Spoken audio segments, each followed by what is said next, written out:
عزیزان محترم واجب الاحترام سامعین کرام، اس سے پہلے کہ اپنے موضوع سے متصل ہوں، چاہتا ہوں کہ آپ کے اور آقا کے ہر اس عزادار کی حوصلہ افزائی کے لیے، دل جوئی کے لیے ایک جملہ کہہ دوں تاکہ آج کی یہ مجلس، تاکہ آج کی یہ عبادت منظور نظر ہو جائے، مقبول عند المعصومین ہو جائے۔ دیکھیے، آپ جمع ہوئے ہیں، فرش عزا کی زینت بنے ہوئے ہیں۔ جملے پر غور کیجئے گا، لطف لیجئے گا، اور پہنچ جائے جملہ تو دعاؤں سے نواز دیجئے گا۔ عزیزان محترم، آپ جمع ہوئے ہیں، بنام حسین یکجا ہوئے ہیں، اور اس فرش عزا پر آ کر اجر رسالت ادا کر رہے ہیں۔ گو کہ یا حسین کہہ رہے ہیں، گو کہ ہائے حسین کہہ رہے ہیں، کبھی لبیک یا حسین کہہ رہے ہیں، کبھی سینوں پر ہاتھ مار کر مظلوم کربلا کا نوحہ پڑھ رہے ہیں، ماتم کر رہے ہیں، اشک زاری کر رہے ہیں۔ عزیزان محترم، آپ کو معلوم ہے کہ آپ کیا کر رہے ہیں؟ آپ در حقیقت ایک دکھیاری دل والی ماں کی تمنا کو پورا کر رہے ہیں۔ آپ جو یا حسین کہتے ہیں، آپ جو سینوں پر ہاتھ مار کر آنکھوں سے آنسو کے سمندر روا دوا کرتے ہیں، در حقیقت ایک دکھیاری ماں کے ارمان کو پورا کرتے ہیں۔ خوش نصیب ہے، خوش نصیب ہے وہ قوم کہ جو زہرا کی دعا سے خلق ہوئی ہے۔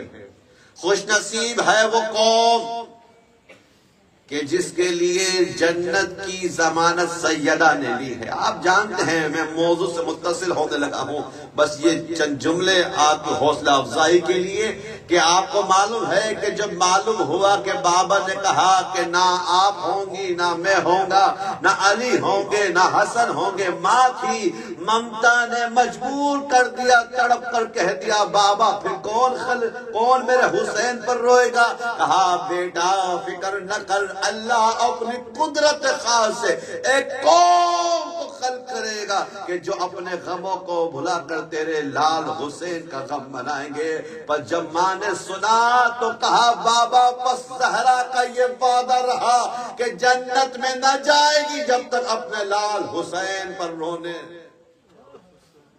خوش نصیب ہیں عزیزان محترم، اجر رسالت کی ادائیگی کے لیے اور مجلس عزا سے خطاب کے لیے آپ کی حسین سماعتوں کے نظر سورہ البقرہ کی آیت نمبر 247 کی تلاوت کی، کہ جس میں اللہ تبارک و تعالی نے معیار بتلایا ہے کہ اللہ کا جو نمائندہ ہوگا، اللہ کی طرف سے جو چنندہ ہوگا، منتخب شدہ ہوگا، اس کا معیار کیا ہوگا۔ توجہ میری طرف رکھیں، اس لیے کہ ایک خاص منزل پر لے جا کر ایک خاص مطلب آپ کی حسین سماعتوں کے نظر کرنا چاہوں گا۔ اور یاد رکھیے، کوئی بڑا بول مبالغہ آرائی نہیں ہے، بس اعتماد ہے تو اس پاک منبر اور فرش عزا اور ذکر علی پر کہ جیسے ہی نتیجہ آپ تک پہنچے گا، آپ کا چہرہ پھولوں کے مانند بھی کھلے گا اور سینہ فقر سے گزبر بھی چوڑا ہوگا۔ اللہ نے معیار بتلایا کہ جب 246 آیت اور پھر 247 آیت شان نزول پس منظر سماعت فرمائی گئی۔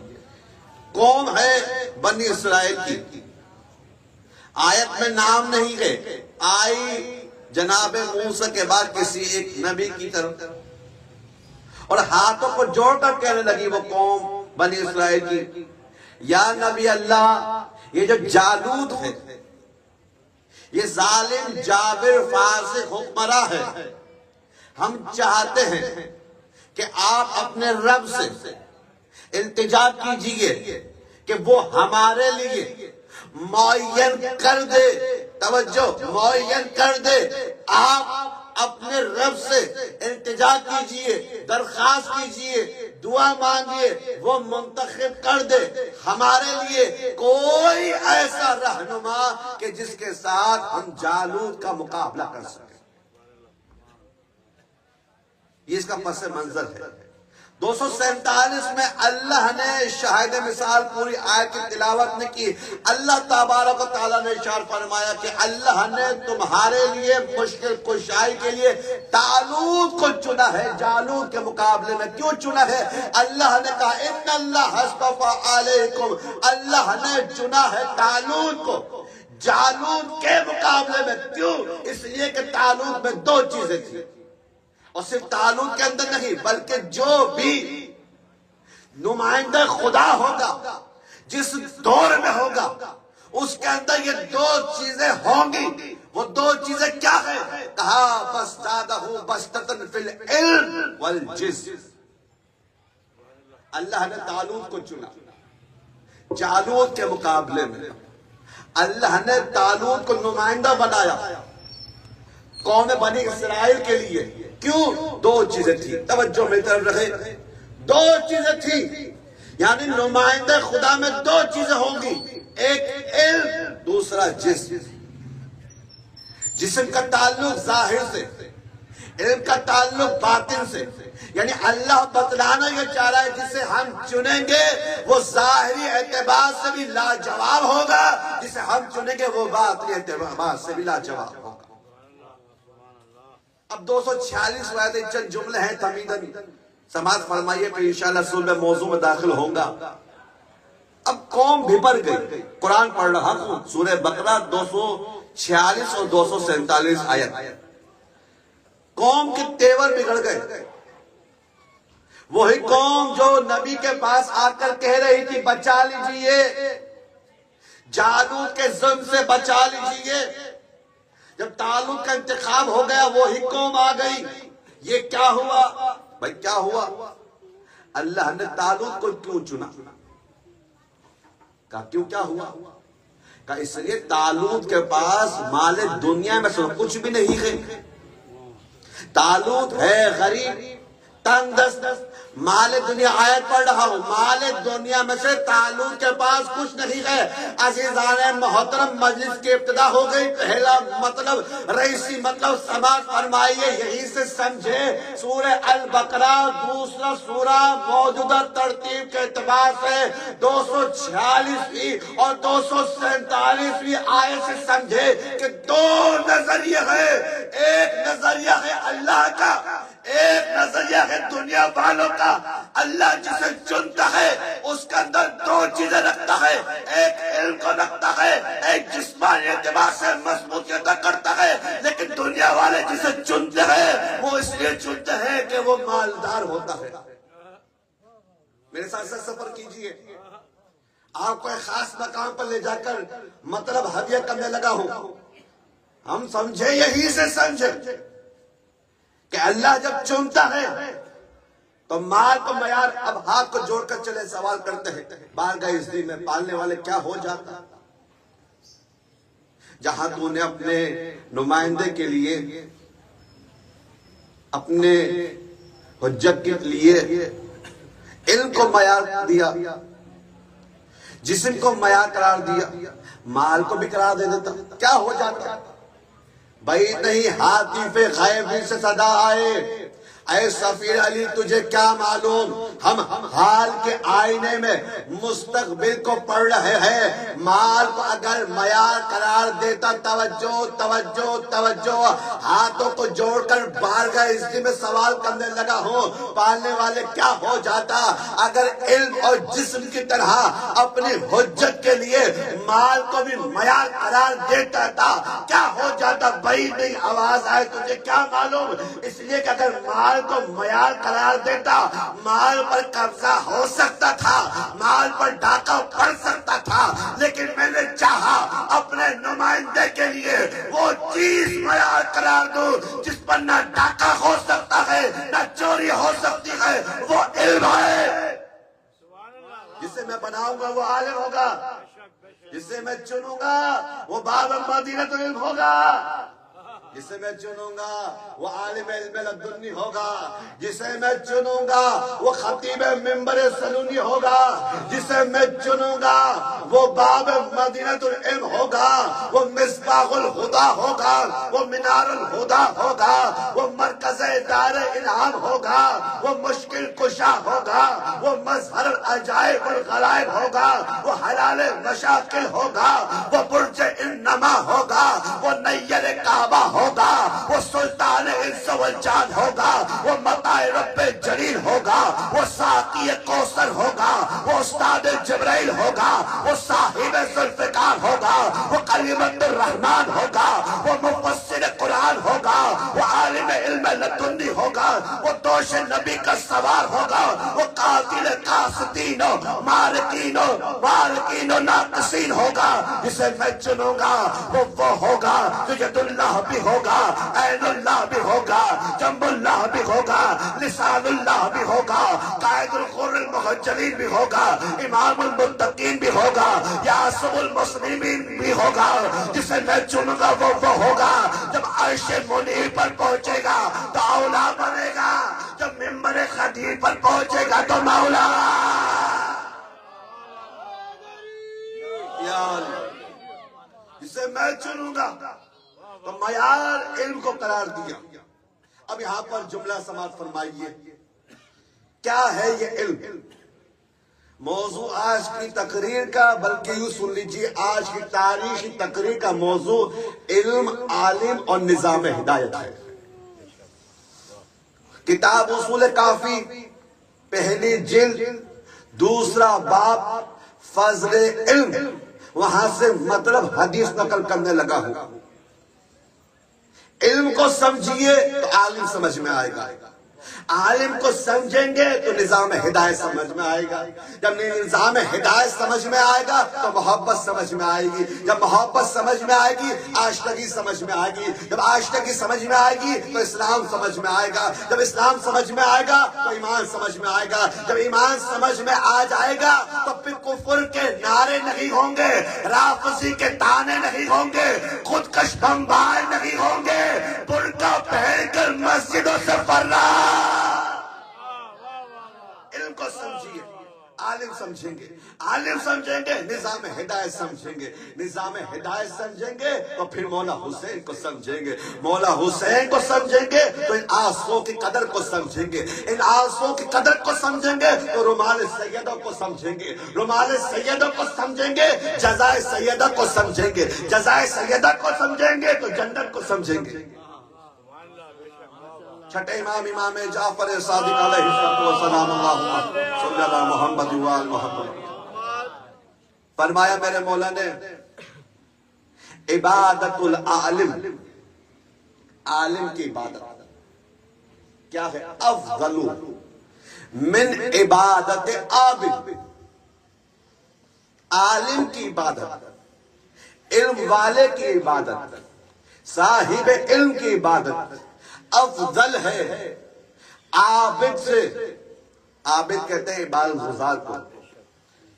من عابد 70,000 سنہ، 70,000 سال کی عبادتوں سے۔ توجہ پھر سنیے، فرمان معصوم ہے، کلام امام ہے، اس کا کلام ہے جس کے لیے کہا جاتا ہے کلام الامام، امام الکلام۔ عالم کی عبادت عابد کی عبادت سے افضل ہے، افضل ہے، افضل ہے، 70,000 سال کی عبادتوں سے افضل ہے۔ یعنی عابد عبادت کرے 70,000 سال، برابر ہے عالم کی ایک عبادت کے، یعنی عالم کی ایک نماز برابر ہے عابد کی 70,000 سال کی نمازوں سے، عبادتوں سے۔ کیوں؟ یہ تفریق کیوں؟ یہ اجر و ثواب میں فرق کیوں؟ خالق ایک ہی ہے، توجہ توجہ توجہ، خالق ایک ہی ہے، عادل ہے، یہ فرق کیوں؟ بھئی یہ ہے روایت۔ اب سنیے درایت۔ 8ویں امام علی رضا علیہ السلام،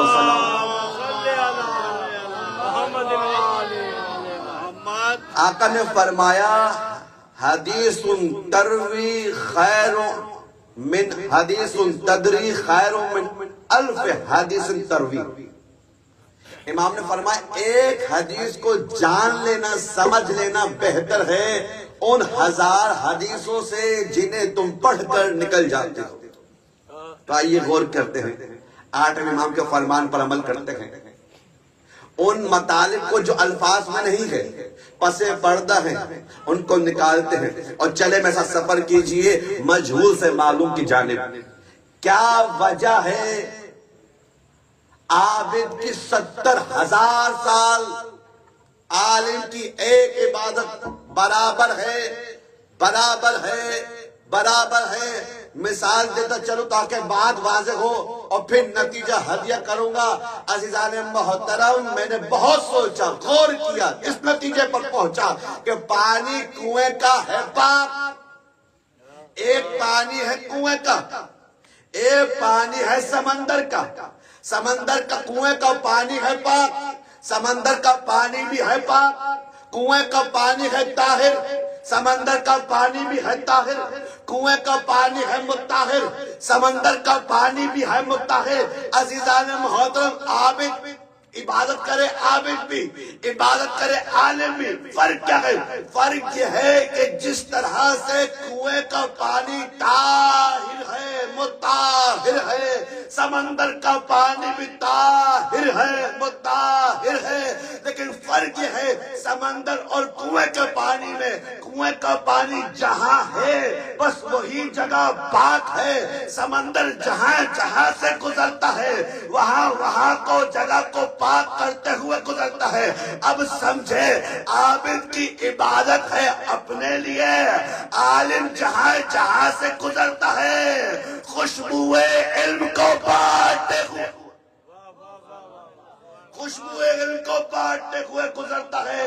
عزیزان محترم، ایک عام انسان، پھر سنیے نتیجہ سماعت فرمائیے، ایک عام انسان، ایک عام انسان، ایک عام انسان اگر صفت علم سے مالا مال ہو جائے، ایک عام انسان، ایک عام انسان، ایک عام انسان جو خاکی پیکر بھی ہے لیکن صاحب علم ہو جائے، اللہ اس کے مرتبے کو اتنا بلند کر دیتا ہے کہ اس کی ایک عبادت عابد کی 70,000 سال کی عبادت سے افضل ہے۔ کیوں؟ اس لیے کہ علم ہے، اس لیے کہ علم ہے، اس لیے کہ علم ہے۔ ارے جب ایک عام آدمی کے پاس علم آ جائے، 70,000 سال کی عبادتوں سے اس کی ایک عبادت افضل ہو جائے تو پھر کیا کہنا اس کا جو باب مدینہ علم ہے۔ اب سمجھے کیوں رسول نے فرمایا تھا ضربت علی یوم خندق افضل من عبادت ثقلین۔ ارے باب مدینہ علم علی کی ایک ضربت خندق کے دن ثقلین کی عبادت سے، ثقلین کی، بولا سلامت رکھے یا علی، ایک ضربت، اللہم صلی اللہ محمد وآل محمد وعجل، بولا سلامت رکھے۔ مادر حسین آپ سے راضی ہوں، اللہ معیار سماعت کو اسی طرح سے بلند رکھے۔ تو علم اگر کسی کے پاس آ جائے تو اس کی عبادت افضل ہو جائے، 70,000 سال کی عبادت سے افضل ہو جائے، تو پھر جو باب مدینہ تو علم کہلائے۔ عزیزان محترم، سورہ الگ 30واں پارے میں موجود مشہور و معروف سورہ، اور اس کی چند آیتوں کی تلاوت کروں گا میں۔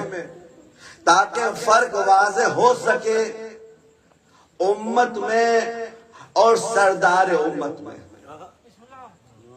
تاکہ فرق واضح ہو سکے امت میں اور فقر امت میں۔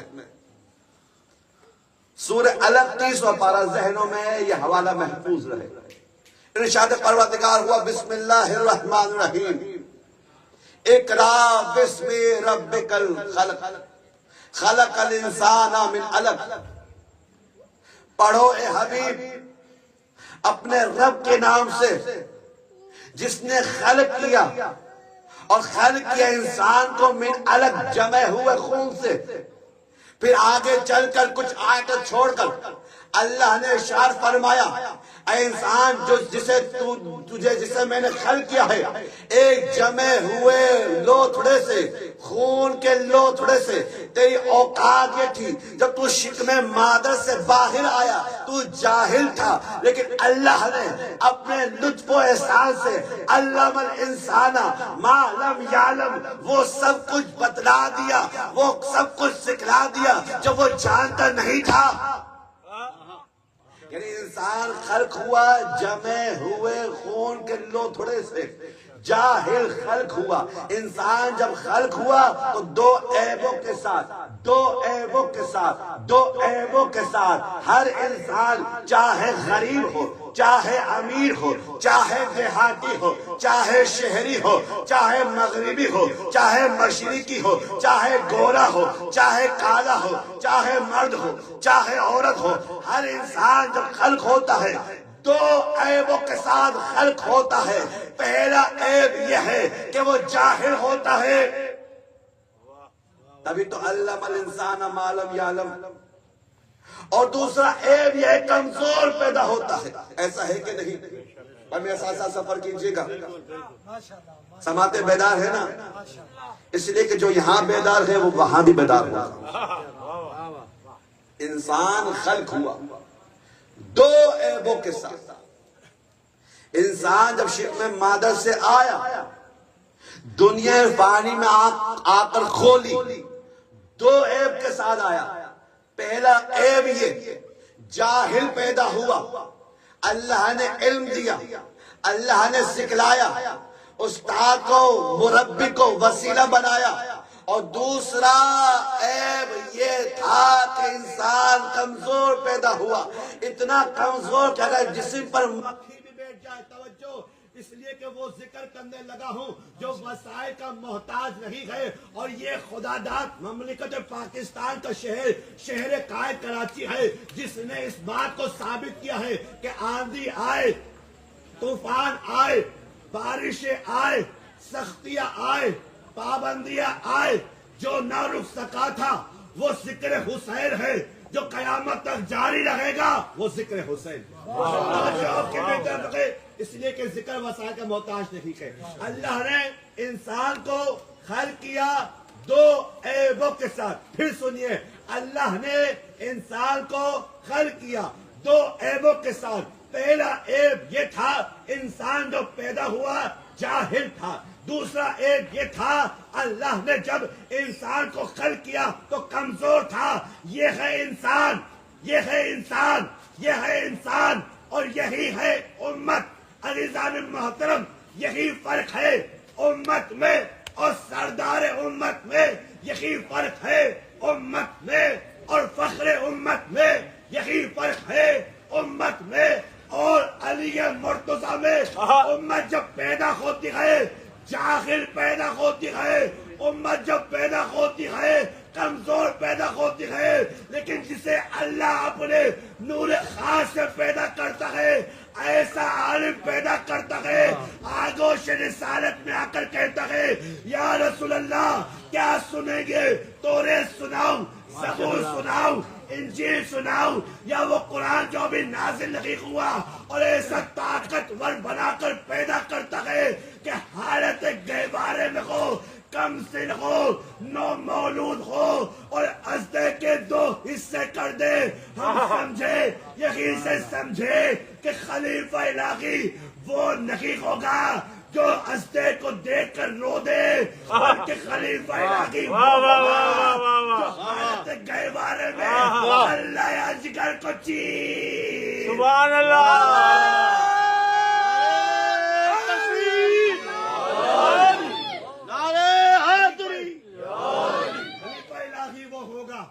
منتخب شدہ وہ ہوگا کہ جو حالت گہوارے میں کم سنی میں کلہ اجگر کو چیر دے. اور یہی علی ہے جسے اللہ نے چنا. 247ویں آیت سورہ بقرہ کا مصداق بنا کر چنا. علم بہترین، جسم لاجواب. اور ایک وقت آیا شہر کوفہ علی منبر پر جلوہ فگن ہے اور خیرات علم تقسیم کر رہے ہیں. وہ علی جو یہ کہتے ہوئے نظر آتے کہ رسول خدا نے مجھے زبان چسا چسا کر اپنے دہن مبارک سے 1000 باب علم کے عطا کیے. میں علی اگر چاہوں تو 1000 باب مزید کھول دوں. وہ علی منبر پر جلوہ فگن تھا جو یہ کہتا ہوا نظر آیا. راوی عبداللہ ابن عباس حبر العلماء کہ جو یہ کہتے ہیں کہ میں نے سنا علی نے کہا اگر میں چاہوں تو فقط سورہ فاتحہ کی تفسیر اتنی کروں کہ ان کو 70 اونٹوں پہ لادا جائے. سبحان اللہ. سبحان اللہ. ماشاءاللہ. سورہ ہود ہے، بلکہ 11واں سورہ ہود ہے اور اس کی 6 آیت کہ مولا نے فرمایا بسم اللہ الرحمن الرحیم وما من دابۃ فی الارض الا علی اللہ رزقها. توجہ کہ زمین و آسمان میں، زمین میں کوئی ایسی مخلوق جو پائے نہیں ہے مگر یہ کہ اس مخلوق کا رزق اللہ نے پہلے سے اس کے لیے وقف کر دیا ہو. توجہ توجہ توجہ. بسم اللہ. اس کا کلام، اس کا فرمان نقل کرنے لگا ہوں کہ جب جو کلام کرتا تھا میرا مولا تو زمانہ کہتا تھا کہ کلام العلی دون کلام الخالق ولیکن فوق کلام المخلوق. ارے علی جب بولتے ہیں تو اللہ کے کلام سے نیچے لیکن مخلوقات کے کلام سے اوپر. دو پردے محمد والے محمد کے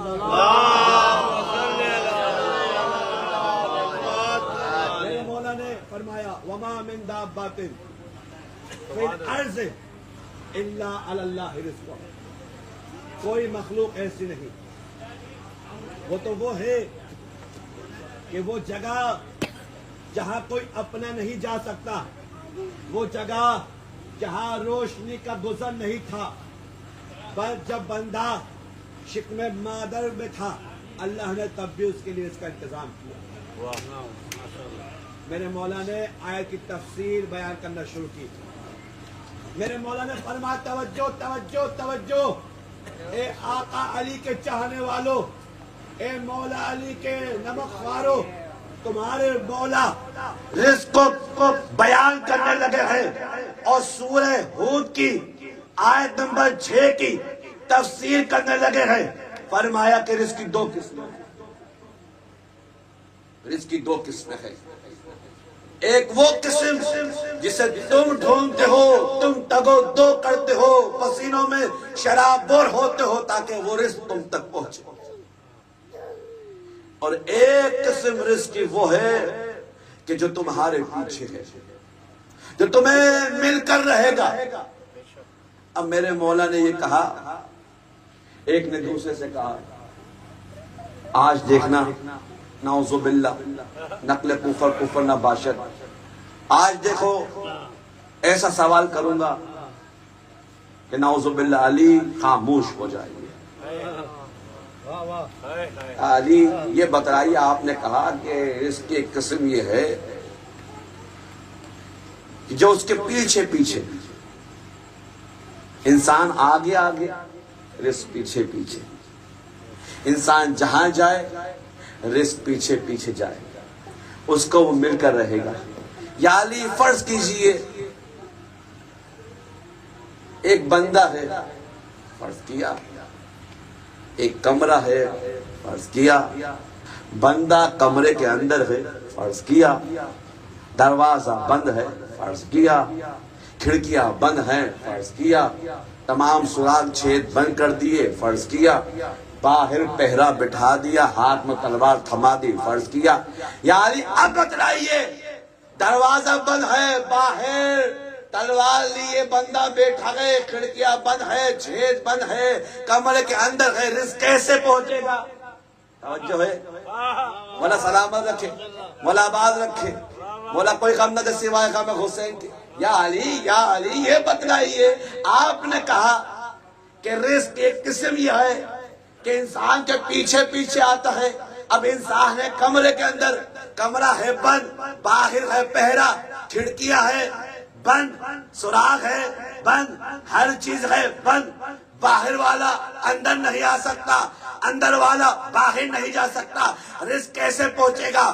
میرے مولا علی نے فرمایا، عالم علم لدنی نے فرمایا، خطیب منبر سلونے نے فرمایا، باب مدینۃ العلم نے فرمایا، وہاں کان وما یکون کے والے نے فرمایا، شے کی خلقت سے پہلے اس کے فنا کو جاننے والے علی ولی مولا نے فرمایا، یہ بتلا اگر اس بیچ میں موت آ جائے، کہا علی آ سکتی ہے، کہا بس فیصلہ ہو گیا، جہاں سے ملک الموت موت کا فرشتہ آئے گا، وہی سے رزق والا فرشتہ رزق کو لے کر آئے، وہی سے رزق والا۔ بس میرے دوستو، آقا کے عزاداروں، آخری جملے الوداع مطلب چھوڑ دیے تمام دیگر پہلوؤں کو، زندگی رہی تو پھر انشاءاللہ اس آیت کے ذیل میں گفتگو ہوگی۔ علی ولی مولا خیرات علم بانٹ رہے ہیں اور اپنے چاہنے والوں کو علم کی خوشبو دے رہے ہیں اور فرما رہے ہیں، کتاب نہج البلاغہ، خالط الناس مخالطا، اے اپنے سروں پر ولایت امیر المومنین کا تاج سجانے والے، اے اپنی جانوں کو ہتھیلی پر رکھ کر رافضی اور کافر کے تانے سہنے والوں، تمہارا علی مولا تمہیں کچھ بتلا رہا ہے، تمہارا مولا تمہیں کچھ سمجھا رہا ہے۔ خالط الناس مخالطا، آخری جملہ، لوگوں کے ساتھ اس طرح سے گھل مل کر رہو، ان عشتم حن علیکم، اگر زندہ رہو تمہاری زیارت کے مشتاق رہو۔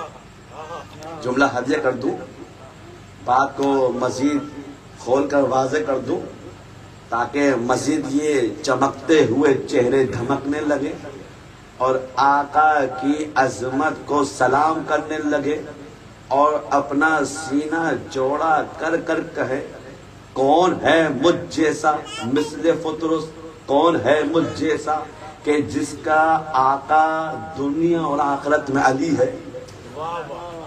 ان عشتم حن علیکم، یعنی مولا بتلانا یہ چاہ رہے ہیں کہ جب تم نے ولایت امیر المؤمنین کا تاج اپنے سروں پر سجا لیا، علی کی محبت کو دل میں جگہ دے دی، عشق علی کی محبت میں گرفتار ہو گئے، مزاج علی میں ڈھل گئے، محبت علی میں بڑے ہو گئے، خبردار خبردار یاد رکھو یہ تمہارے مولا کی نصیحت ہے یا وصیت سمجھو کہ لوگوں میں اس طرح سے اخلاق کے ساتھ گھل مل کر رہو کہ تمہارا قول، تمہارا فعل، تمہاری گفتار، تمہاری رفتار، تمہاری تمہاری چال، تمہاری چلن، تمہاری فکر، تمہارے افکار، تمہارا لین دین یہ بتلائے زمانے والوں کو کہ تم علی والے ہو، علی والے ہو،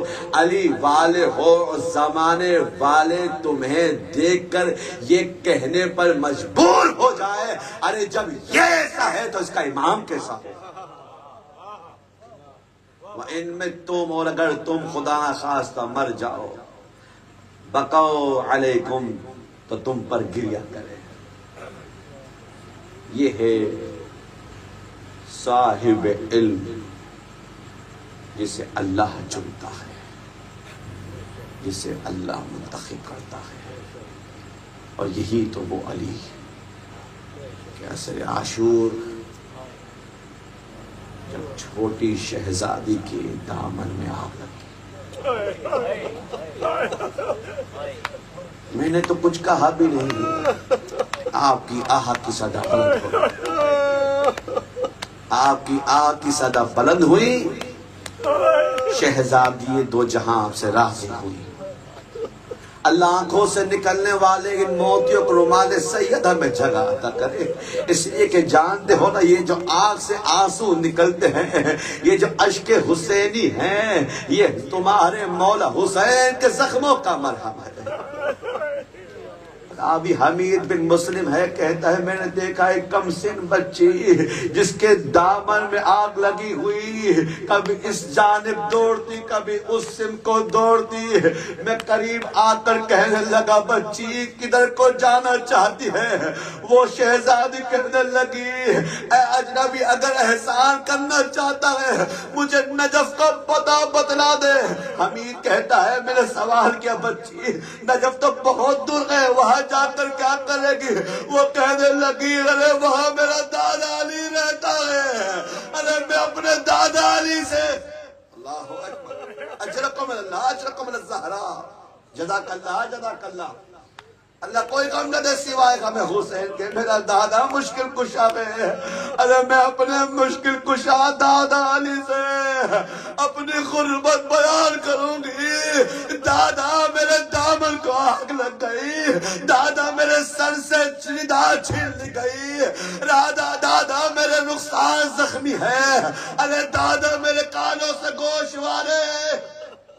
اجرکم اللہ، اجرکم الزہرا، رونے والوں کتاب سردار کربلا سے یہ روایت نقل کرنے لگا ہوں۔ ملون یزید کہتا ہے ملون شمر سے اے شمر تو بہت شقی القلب ہے، رونے والوں قیامت کا جملہ ہے، اگر جملہ سخت ہو جائے مجھے معاف کر دینا، روایت نہ ہوتی میں کبھی نہ پڑھتا۔ ملون یزید نے ملون شمر سے کہا اے شمر تو بہت شقی القلب ہے، تو نے تو کربلا میں مصیبتوں کے پہاڑ ڈھائے ہیں، لیکن شمر یہ بتلا کہ کربلا میں کوئی ایسا بھی وقت آیا ارے جب تیرا دل نرم ہونے لگا، ارے تجھ سے وہ منظر نہ دیکھا جاتا۔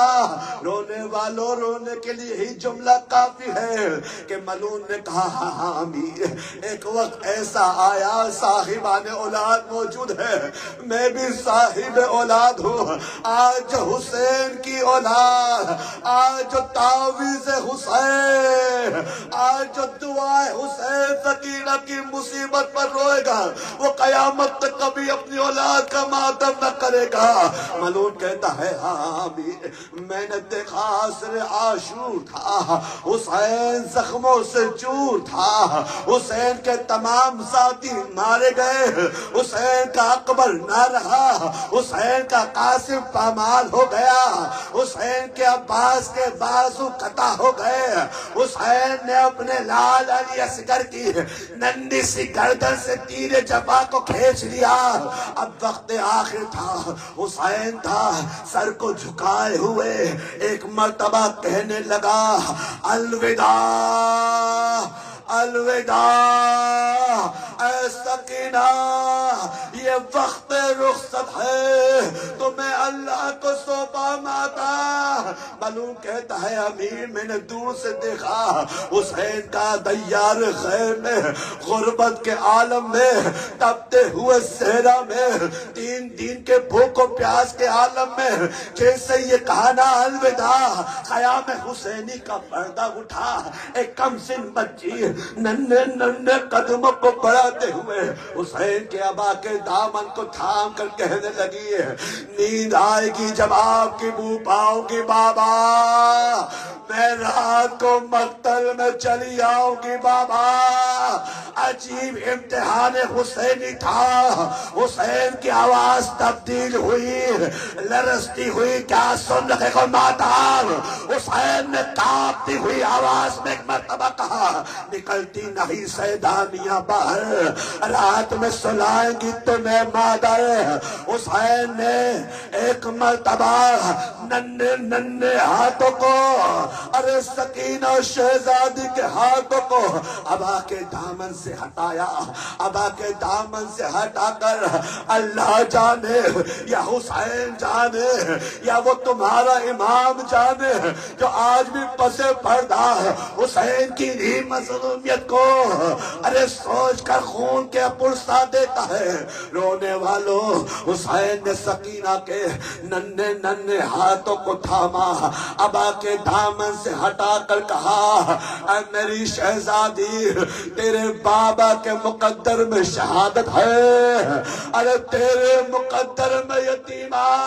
اللہ اکبر آخری جملے الوداعی مراحل ہے چھوڑ دے مصیبت کے تمام پہلوؤں کو یہی حق ہے رونے کا یہی حق ہے پرسہ پیش کرنے کا اللہ کوئی غم نہ دے سوائے غم حسین کے رونے والوں وقت وہ آیا کچھ دیر بعد جب سرخ آندیاں چلنے لگی زمین کربلا کو زلزلہ آیا بیٹی نے باپ کو نہ دیکھا رہا نہ گیا نشیب کے جانب دوڑی پیروں سے زمین نکلی اللہ نہ کرے کبھی کسی بیٹی کو کبھی کسی کم سن بچی کو یہ وقت دیکھنا نصیب ہو جو تمہاری آقا زادی نے دیکھا بچی کے پیروں سے زمین نکلی باپ کے کٹے سر کو نوکے نیزہ پر بلند دیکھ کر کہا بابا ہائے میرا بابا مارا گیا ابھی مجلس کے بعد مسائب نوحہ پڑھا جائے گا آپ ماتم کریں گے آپ پرسہ پیش کریں گے لیکن جانتے ہو حسین کے کٹے ہوئے سر کو دیکھ کر سکینہ نے کیا نوحہ پڑھا اپنی غربت کا کیا نوحہ پڑھا کہا بابا نیزے کی بلندی سے دے سکینہ کے سر پر ردا اللہ اکبر اللہ کوئی غم نہ دے سوائے غم حسین کے بابا ذرا سکینہ کو دیکھنے سے کی بلندی سے سکینہ کا رخسار زخمی ہے سکینہ کے دامن میں آگ لگ چکی ہے رونے والوں بچی نے عجیب بیٹھ پڑے اے بچی نے کہا بابا بابا بابا مجھے یہ بتلا تیری سفید ریش کو کس لعین نے خون میں قذاب کر دیا بابا یہ بتلا تو 3 دن کا پیاسا تھا ارے جب ظالم کا کند خنجر تیری خشک رگوں کو کاٹ رہا تھا ظالم نے پانی دیا یا مثل علی اصغر اجرکم اللہ اجرکم الزہرا آخری جملے الوداعی منزل مصائب ہے رونے والوں وقت گزرا بچی اور باپ کا سفر شروع ہوا بچی نے کبھی باپ کو نوکے نیزہ کی بلندی پر قرآن کی تلاوت کرتے ہوئے سنا بچی نے کبھی باپ کے سر کو زمین کی زینت بنتے ہوئے دیکھا بچی نے کبھی باپ کو ظالم ملعون یزید کے تش پر دیکھا ارے بچی نے کبھی آخری جملہ الوداعی پرسا بچی نے کبھی زندان میں باپ کے کٹے سر کو دیکھا ایک مرتبہ جب ملا ہے بچی کو باپ کا کٹا سر رونے والوں قیامت کے جملے ہیں سر حسین کا کیا ملنا تھا ارے وہ سکینہ کا دل جو غموں سے بھرا ہوا تھا ایک مرتبہ پھٹ گیا بچی نے ننھے ننھے ہاتھوں سے باپ کی بکھری ہوئی زلفوں زلفوں کو، حسین کی گرد آلو زلفوں کو سوارنا شروع کیا، سوارتی جاتی، غرض کو دور کرتی جاتی۔ کبھی بچی حسین کے اس رخسار کا بوسہ لیتی ہے، کبھی بچی حسین کے اس رخسار کو چومتی اور رو کر کہتی آخری جملے، ہو گئی مجلس تمام، ہو گیا گریہ قبول۔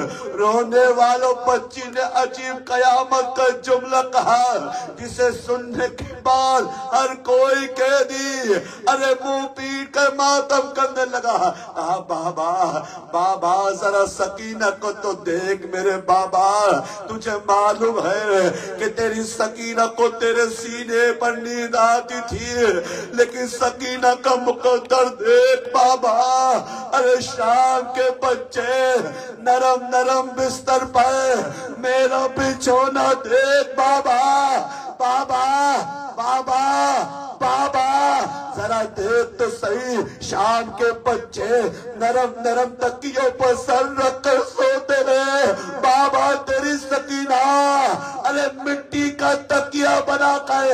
بچی کی آواز تھم گئی، گریہ رک گیا۔ ایک مرتبہ شریکت الحسین زینب اولیاء نے کہا، اے میرے بھتیجے ارے ذرا میری امانت کو دے میرے بھائی حسین۔ آخری جملے، بیمار کربلا اٹھے، ہتھکڑی اور بیڑیوں کو تھامتے ہوئے اٹھے، ایک مرتبہ زخمی شان سکینہ پر ہاتھ رکھا، منہ کو پھیر کر کہا، اے پھوپھی اماں، انا للہ وَإِنَّا إِلَيْهِ رَاجِعُونَ۔ اے پھوپھی اماں سکینہ نہ رہی، ارے میری بہن کو آزادی مل گئی، ارے میرے سکینہ نہ رہی، الا لعنت اللہ علی قوم الظالمین، وَسَيَعْلَمُ الَّذِينَ ظَلَمُوا أَيَّ مُنْقَلَبٍ يَنْقَلِبُونَ۔ ماتم حسین۔